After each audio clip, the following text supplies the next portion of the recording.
Over the past 3 years, I've seen my pond evolve from an empty puddle of water into a lush mini ecosystem. And today I want to show you what it's really like caring for this pond. In the summer of 2023, I set out to finally realize my dream of a backyard pond. I had zero experience and barely any money to spend, so I had to get creative. Needless to say, I had to do a ton of research. I also got lucky and a neighbor wanted to get rid of these rocks for free, so with my lucky rocks and 5 days of hard work, the pond was done. Later that summer, my brother also surprised me with a group of Rainbow Shiner. I can show you them in the back. They were still a bit small and completely grey when I got them, but they'll later reveal how they got their name. It also didn't take long for a frog to move in, and of course, an algae outbreak. Now, I have a ton of experience keeping aquariums, paludariums and terrariums, but a pond is something else entirely. I had to learn. Figuring out how to best deal with the rapidly growing string algae was a bit confusing at first, mostly since I was just hoping it would die off during the winter.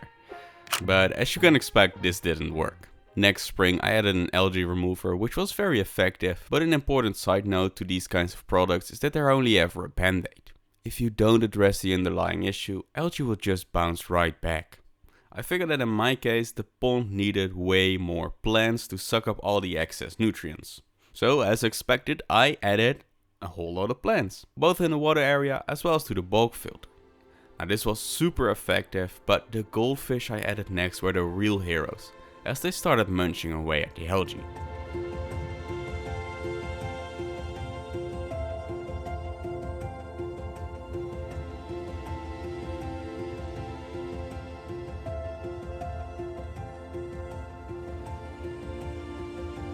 Now I like a lush full garden, so of course I had to add more plants later in the season.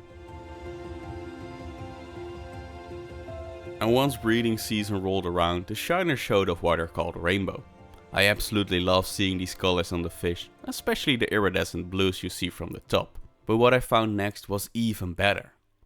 While trimming the plants, I noticed movement in the water. I took a closer look and I noticed something special had happened. There are these super small tiny fish in the pond. And by the shape of these, I'm gonna guess these are rainbow shiners. Without me realizing, the shallow end of the pond now was home to a group of baby fish.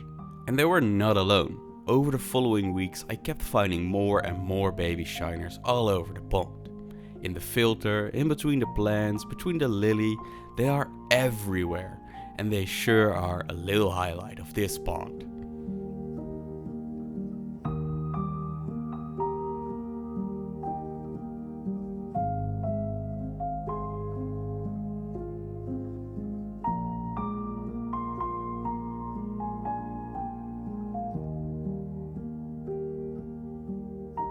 It felt like the pond was a huge success, but little did I know it was just getting started. Sure, the winter months are very uneventful, as expected, but the next spring things started to get even better. As it seems like the frog that moved in right after completing the pond told his friends, and now there's frogs all over my yard. Now this was great as I love frogs, but the real treat was seeing the tadpoles calling this pond home. At this point you can also see that the alodia that I planted is growing quite big, which means there's now a ton of hiding spaces for tadpoles, baby fish and that sort of stuff. So much so that without me knowing there were not one but 2 clutches of tadpoles. As later in the year I started not only finding a bunch of small frogs, but also a lot of tiny toads. Now I absolutely love this, but there is someone who likes it even more. And her name is Freek. Oh, now if there's anyone that loves this pond more than I do, it's her. She's often relaxing around the pond, mostly right over there, and most of the time she behaves beautifully. She's just sitting there watching the fish, but every now and then she tries to fish. She's not the best hunter out there, but she did manage to catch some frogs, toads and even a goldfish. Obviously I would prefer it if she wouldn't hunt them, but she's a cat. I can't really reason with her. Anyway, after 2 years the plants started to fill up the pond and I had to trim some of it back. And while doing so I found these white little flowers in the water. There's a plant right above the pond that produces white flowers, so at first I thought it was just some fallen flower petals. But no, it turns out the Elodia has flowered. I didn't even know this plant could flower, but it's pretty cool seeing it. On top of that, the water lily is also growing some flower buds, and there's once again fry all over the place. This pond is doing so well. Fast forward 6 months and it's now 6 months later, aka wintertime, baby. There's snow, there's ice, and not a whole lot else. No, during this time of year the pond is somewhat boring, in the sense that nothing really happens. I stopped feeding the fish once it started getting below 10 degrees Celsius, which for my American friends is right around 50 degrees Fahrenheit. Anyway, at that point the fish won't be able to digest any food, so they went down to the bottom and just wait out the winter. And that's pretty much it until it warms back up again. So let's fast forward to spring. In March it was still pretty cold out, especially in the water, but I wanted to get in there and cut this Elodia up before the lily started growing again.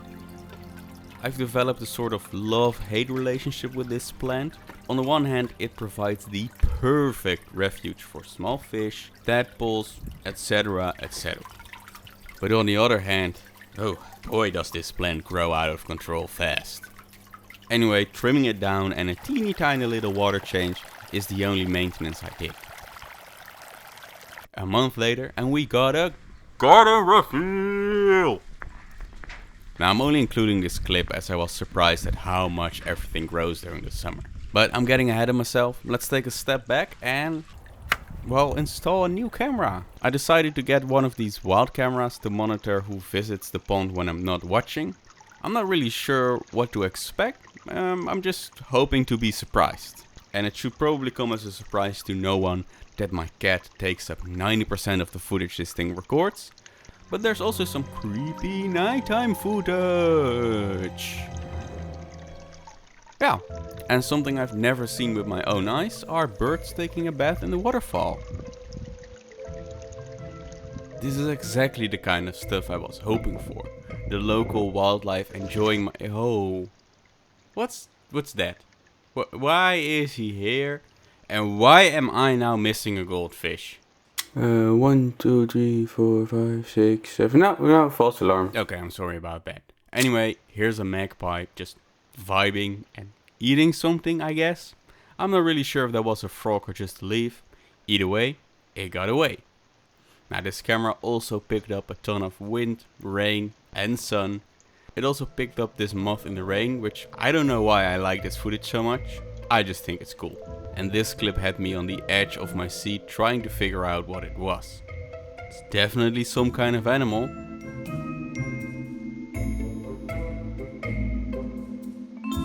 And it turns out it's one of the neighborhood cats. Okay, let's see what else do we have here. Oh, don't mind me. There we go. More magpies visiting the pond. Oh, watch your step there, buddy. Now with this camera I learned that there's birds visiting my pond, but by far the most frequent bird are the magpies. And by the looks of it, they figured out there's some good snacks to be found around here. The cat from the other night also made another appearance. He took a little sip of the pond water and then left again. And that pretty much sums up what the wild camera was able to capture. Now, as for what the pond itself looks like right now,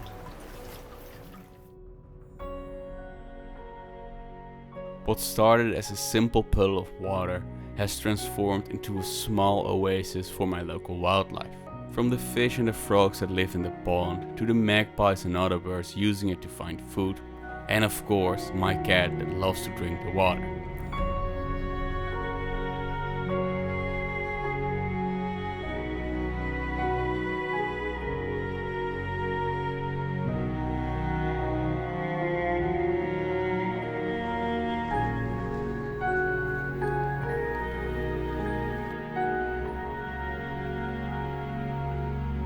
This pond has brought me so much joy over the years, and I hope you enjoyed as much as I do.